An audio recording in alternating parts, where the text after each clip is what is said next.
Welcome to the jungle. We've got fun and games. We've got anything you want. We know the names. We are the people who can get whatever you may need. If you got the money, honey, we got your disease right here in the jungle. Welcome to the jungle. Watch it bring you to your knees. Say, I want to watch you read. Well, hey there, Skips and Skipperettes from all across the wilds of internet land, and welcome to Tales from the Jungle Cruise. So tonight's episode is going to be a little different, and I just wanted to take a little time and just kind of chat with you. There's no guests, just me, and this may or may not be your gig. So trust me, next week the discussions will be back to being about our favorite ride, and the big funny ha-ha stuff will be back with a vengeance. So having this podcast, and we're now into 35 episodes and a whole ton of downloads, and I know I've bragged about that a ton because I'm really proud of what this project's become. Well, having it has been a lot of different things to me, and in the last few weeks I've spoken with a few of you, and I've heard about what it has meant to you. While it hasn't changed my mind about things, it's definitely opened up my eyes with an appreciation for the people who choose to download the show week after week. And they make recommendations to their friends, and I really, really appreciate that. Trust me, I do. The best way we can grow, get different guests, is for you to recommend the show to friends and to drop us a line and let us know what you like. Now, our Facebook page, as always, facebook.com/junglecruise. It's a great place to do that. So why did we start this whole thing, the podcast, and what has it become? Well, you see, when people leave the resort, they always take a part of the resort with them. And to every person, that's a different thing. To some people, it's a new perspective on the world they live in. Sometimes it's friends for life. Sometimes people meet their wives or husbands. And sometimes it's like, stuff like the belly jewel from Bob the Idol. Yes, I know who you are. I know who took it. Sometimes it's a terrible attitude and a feeling like the time at the resort was wasted. But for everyone, every experience at the resort is unique.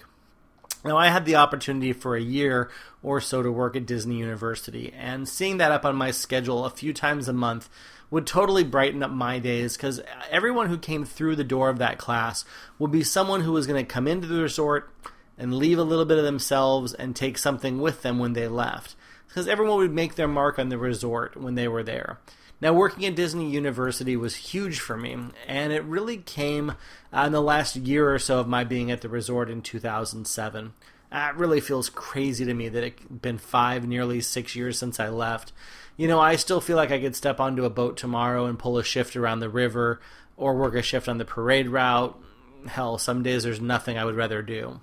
Now, I know it may seem crazy to hear this from the guy who spent nearly 2 years dishing out podcasts of all the crazy things that skippers do and telling stories that may not seem to look like the Disney that you would expect to hear about. And look, for all the bad boy stories that we throw around, I'm really a dyed-in-the-wool Disney fan. I bleed jungle water, and my life has really been a long chain of events that has put me in awe of the company and of the theme park. I really do have a huge respect of what the park stands for. 5 years later, I still pick up trash when I'm on stage. I can't hardly bring myself to swear when I'm visiting as a guest, unless that damn Taste Pilot's grill gets my French fry order wrong one more time. Then I'll swear. But at the same time, I feel like I don't treat it like a cult. And I know some people who are a little too into their particular flavor of Disney. It's like the movie with Uma Thurman and Janine Garofalo. The line, you can love your cat, just don't love your cat. You guys know what I mean. But I digress. So I started this podcast because I thought it was important for us to have a preserved oral history of what the jungle has been to each of us who work there, and share that with people, and really talk about what Disney is to each of us. I saw what other podcasts and websites were about, and I wanted to do something a little different. Now, for me, that's the important thing. Getting to hear what we've all taken away from our time in the park, and passing it down to the road a little bit, to the skips of the next generation. Now, we've spoken to a lot of skips, and my list of potential interviews is really only hampered by my time, my gas money, and my current unemployment. But I've got a year's worth of people, I'm sure, that I'm totally able to line interviews up, and I can't wait to share all their stories with you. Now, having said that, the hardest thing about doing the podcast is setting up the interviews. We're on Skype now, so we can record there, and that helps a lot. But for some reason, skips seem to have things come up a lot. It's fine, and it just means sometimes we're going to have a long flood of good episodes, and other times it might be a little lean, and we might have some more space in between them. So why all of this, the whole change in tone for this episode?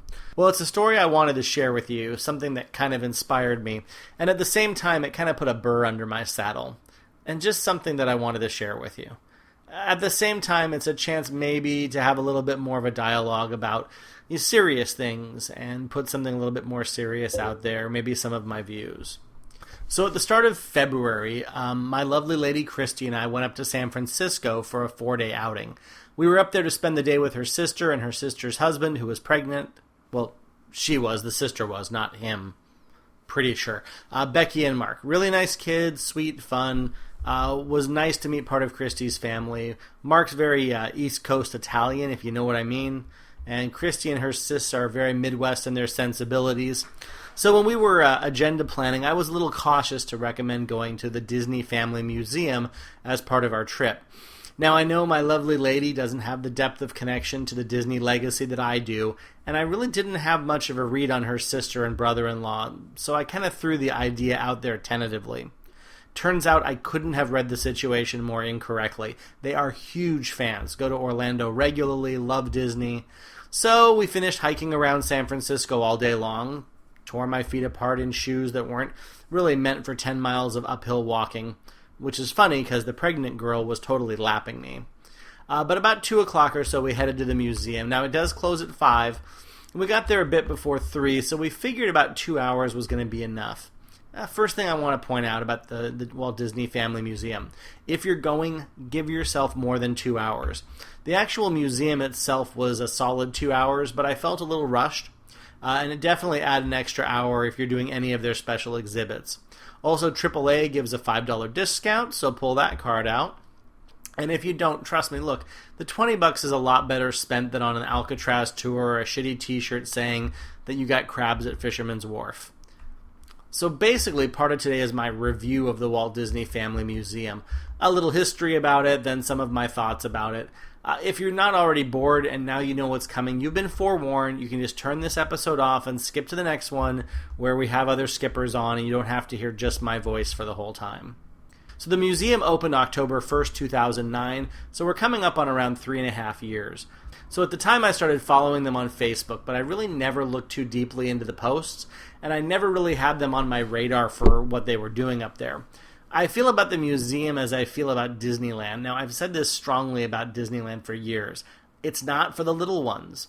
I'm always amazed at the young age people bring their kids to Disneyland. I think it's more about the parents than the kids at those early ages. But anyway, the museum is even more like that. It's not a theme park. Maybe at age 6 or 7 they might get something out of the animation loops and some of the big paintings of the characters they know, but it's all going to be lost on the little kids. This really is a museum that's built for adults and the people who can appreciate it and understand a little bit about Disney and the Disney legacy. So the Cars set are going to be totally lost here. I also may be hitting you with stuff you already know, but this is history, so you can sit through a review. It's fine. The museum really is about the life of Mr. Disney himself, and it's definitely curated with that perspective. It's not about the company. It's not about the theme parks. I mean, they're there, but it's really about the man. And the museum takes an oddly personal touch, at the same time that it contains his legacy of being a great showman. It's 40,000 square feet, so it's a big footprint, and it's owned by the Walt Disney Family Foundation, which was established by Walt's heirs, most notably Diane Disney Miller, Walt's daughter. It doesn't have a formal association with the Walt Disney Company, but it's amazing how many items in their care were items I had seen at the Disney archives or on display at the resort during the years. There's even carpet and furniture from Walt's apartment over top of the fire station. So, like all good Disney rides, this one tells a story. It starts off and chronicles Walt's early service with the Red Cross in World War I because he was too young to enlist in the military like his brother.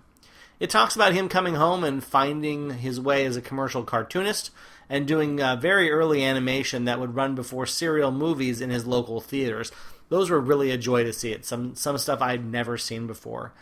There's some early examples of the Alice comedies, one of Walt's original movie cameras from the 1920s. So the first 2 rooms of the museum give you the setup, the first act. Then you take the elevator to the 2nd floor and wow, bam, pow, welcome to Mickey Mouse Land. You get Oswald, you get early laughograms, you get Walt Disney's recruitment of the other people who would make his animation concept sing. You get a real feel for his incredible ability to recruit talent, and you get a feel for how hard of work that this all truly was for him. That's probably one of the biggest things I took away from the first couple of exhibits, is how much of an ordeal it was for him. Walt Disney filed bankruptcy, struggled personally, hawked his soul, and he worked really hard. I think we forget this was a land before Kickstarter, and a point in time where it was really something for someone to achieve the success that he did. It was something new, something different, and it was really amazing. Just as amazing, though, and one of the biggest things that I took away from the museum, and I encourage you to find this as well, it's the thread that weaves through the entirety of Mr. Disney's story, and that's the story of his family. In my time at the Disneyland Resort, I worked at the Great Moments with Mr. Lincoln attraction, and I had a chance to meet both Walt Disney's daughter Diane, as well as his grandson Christopher. Now, it wasn't much more than a cursory greeting and a handshake, but it was a really cool and defining moment of my time at the resort. We stood there for a moment, Walt Disney's daughter and I, and we were looking into the same office that he used to keep up at the Burbank Studios when that was still housed at the Lincoln Theater. It was really a humbling little moment for me. So I have a moment of connection there, just a thread, but when I read through all the scattered documents, photos, and exhibits that are tucked away along the back wall of the museum, those were the ones that really drew me in. The stories of the family outings, vacations, births, the unabashedly honest story about Walt Disney's mother passing away from carbon monoxide poisoning in a house with a faulty heater that he had purchased for her. It's a story that I'd heard before, but in that context, in the line of his life laid out before us, it had an unexpected and poignant tone that created context for much of the other exhibits that I was going to see. Now, there's one thing I respect most about the Walt Disney Family Museum. It doesn't whitewash the hard stories, and it doesn't sugarcoat anything. Unlike the Walt Disney Company, the Family Museum doesn't hide, for example, Mr. Disney's smoking habit.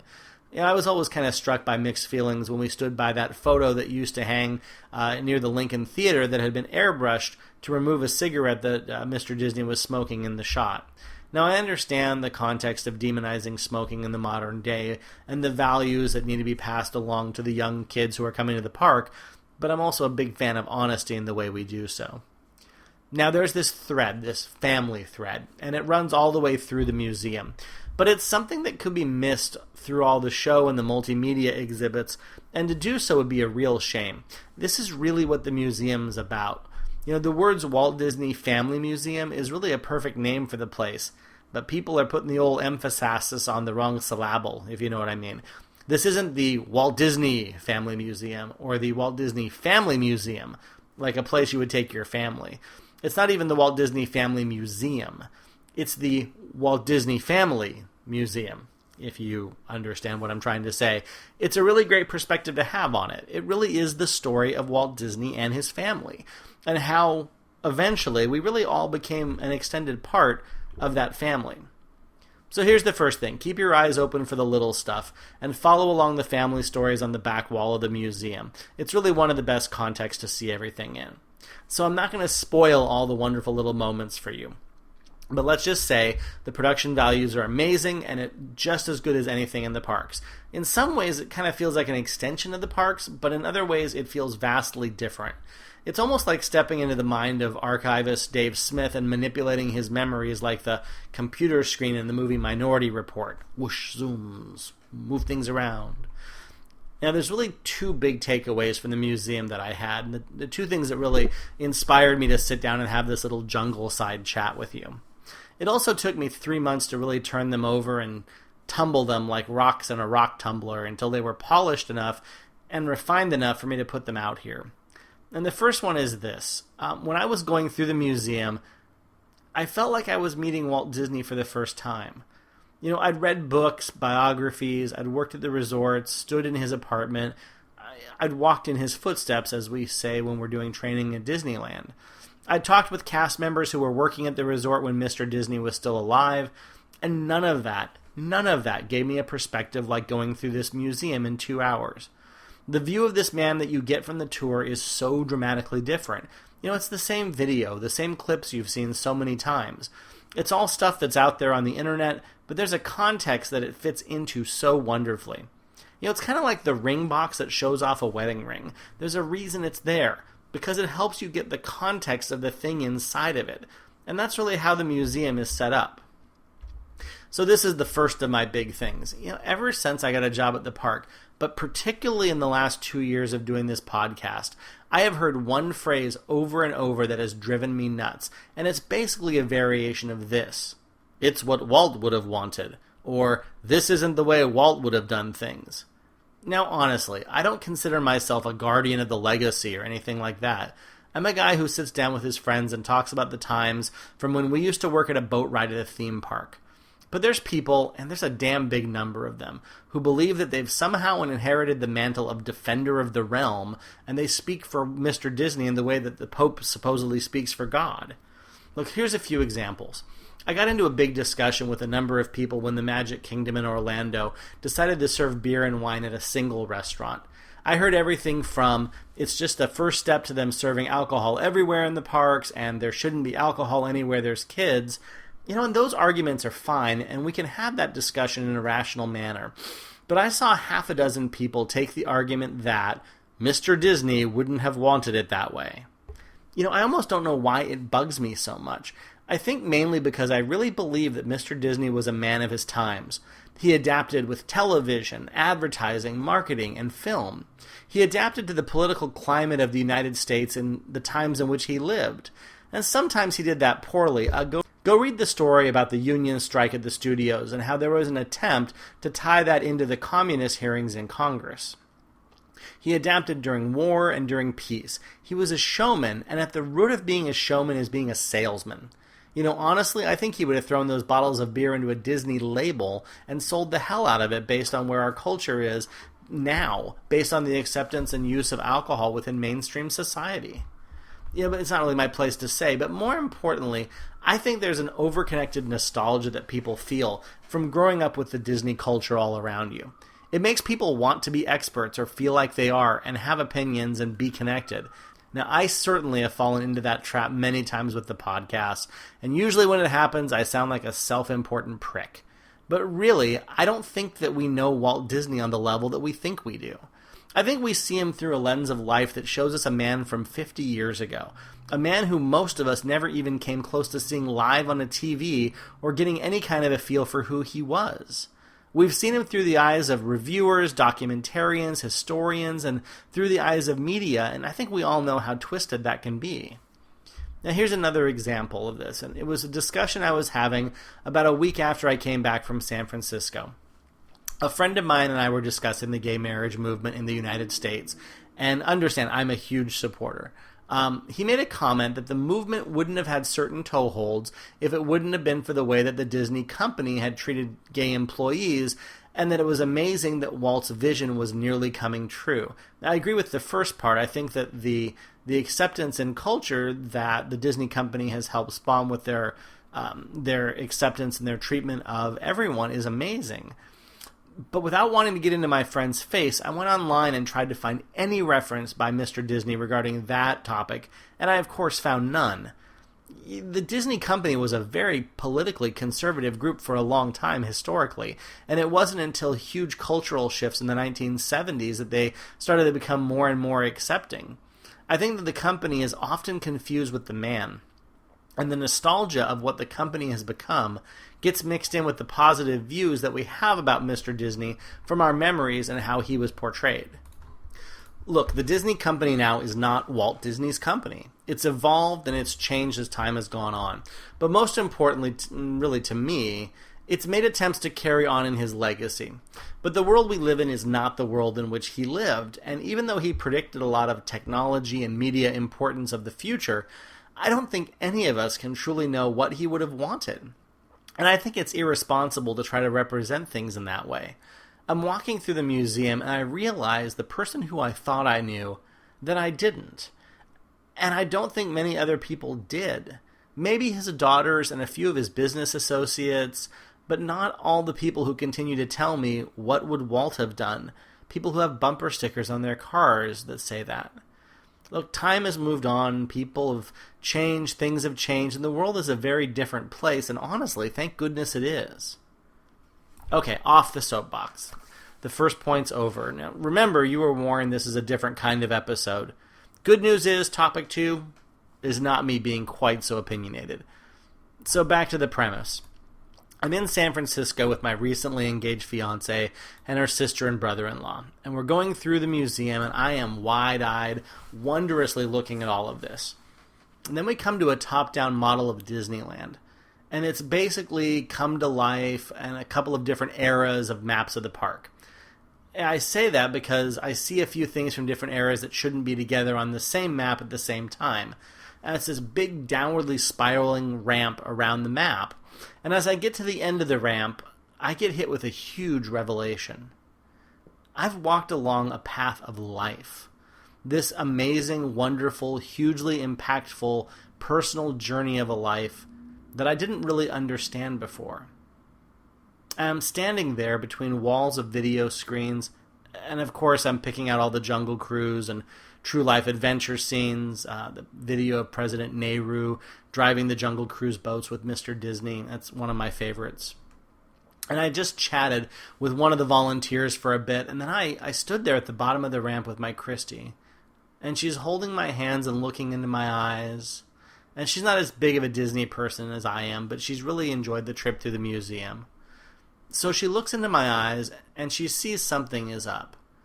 And she just asked me what's wrong, and it took me a second. See, at that point, I realized when it was. At that part of the trip, the place in the journey, the marking of the floor, that was a space in time along this thread of life. And I knew what was coming next. And the realization hit me and took the breath out of my lungs. You know, I knew in a few more steps it was going to be December 15th, 1966. Now, they did an amazing job with what comes next, and I won't spoil that moment for you. It's personal, it's amazing, and it's extremely well done. There also was not nearly a single dry eye in that room. Mine were certainly not. And I was glad that Christy's sister and brother-in-law weren't caught up with us yet. Christy had headed back to see where they were at, and I sat next to an older man, maybe late 60s, with gray hair and a beard really long covering his shoulders, big bear of a man, leather vest, just in tears. You know, when I thought about it, he would have been in elementary school when Mr. Disney passed away. So I just sat next to him. Probably a 25-year difference in ages, and we just shared that moment. You know, even as I'm writing down some of the notes for this episode, it choked me up again, just a little bit. You know, in a way, Mr. Disney was everyone's grandfather. And for a generation who grew up at a certain time, you know, cable TV, DVDs, the internet, it's changed everything for the generations that came afterwards. But it was such a complete life, and it was so filled with love and creativity and making a difference in the world. And I really think that's the greatest thing we can do, is to create. I think there's a level of consumption and the level of creating in life, and that's how I judge my life personally. What have I created, and have I made more, have I created more than I've taken in?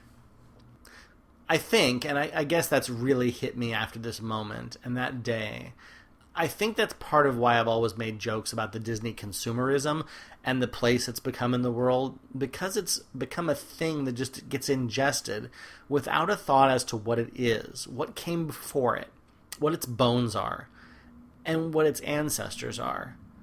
I think that we get lucky working at the resort because we get to have moments where what we do was the exact same thing that was done nearly 60 years ago.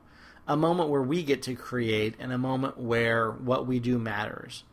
You know, I do feel honored to have been driving the boats on a river in a theme park that Walt Disney made possible, and touching the number of lives that I did. But there were thousands and thousands of other people around me at those moments, and everyone else was having their moments too.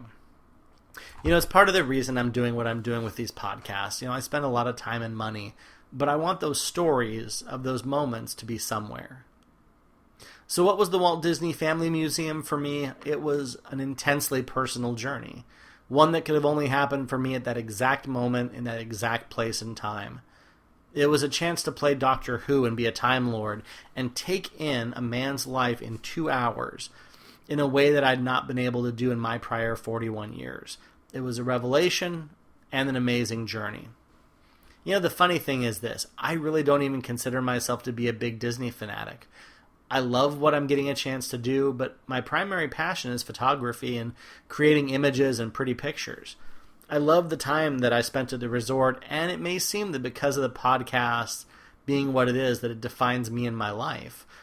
It's a good fit for me, and getting a chance to be at Jungle in the way that I did was great, but really I'm not some crazy nutso cuckoo about it. But the people who I used to work with, they are still my friends, and the jungle water had gotten into my veins. You know, I'll probably never get to the point where I would go to D23, and I never even thought about, the possibility of getting married at Disneyland with Christy. Maybe 20 years ago, but not now. So after that journey through the museum is over, you walk out and there's a little cafe that seems so small and really out of place in our world of Starbucks and the polished Disney food service. But then there's this wonderful little gift shop, and it's chock full of products about Disney that aren't Disney products. It's got artwork and books and characters, but it's all only through the time that Walt passed away, nothing modern. It has incredible stuff, and it really is a lovely museum store. It's got that non-commercial feel that the best museum stores like the Getty or the Met have really been able to capture. The gift shop alone could have been like an hour of exploring, and I wanted to have so much of it that I could take home with me. I don't know if I've told this story. Heck, I don't remember half of what we've talked about in the episodes. When I go back and listen, I'm normally really surprised about what comes out of the speakers. But I have a single thing, a single collectible, and it's one of my most cherished possessions. And if you know me, you know that I'm almost near Spartan. I'm not a stuff person. But I have a Disneyland lunchbox from 1956 after the park opened by about a year. It has a castle on the front, exactly like you'd expect, the scene with Tinkerbell flying over the top, just like on the TV show. On the back, the entire full panel of the back is devoted to the Jungle Cruise. Boats, skippers, guns, hippos, exactly like you'd expect it to be there today. I've always kind of felt that's how Disneyland was. Even though you have that shiny castle and Tinkerbell and all that on the front, the jungle was on the other side, kind of holding everything together, and being there was a very unique experience from day one. Both are kind of ever-changing, always the same. The timelessness of the experience and the wonder in the eyes of kids and parents alike. So anyway, all lunchbox discussions aside, next time you're in San Francisco, take the time, head down to the Presidio, take a walk through the life of a man who I don't think we understand as well as we think we do.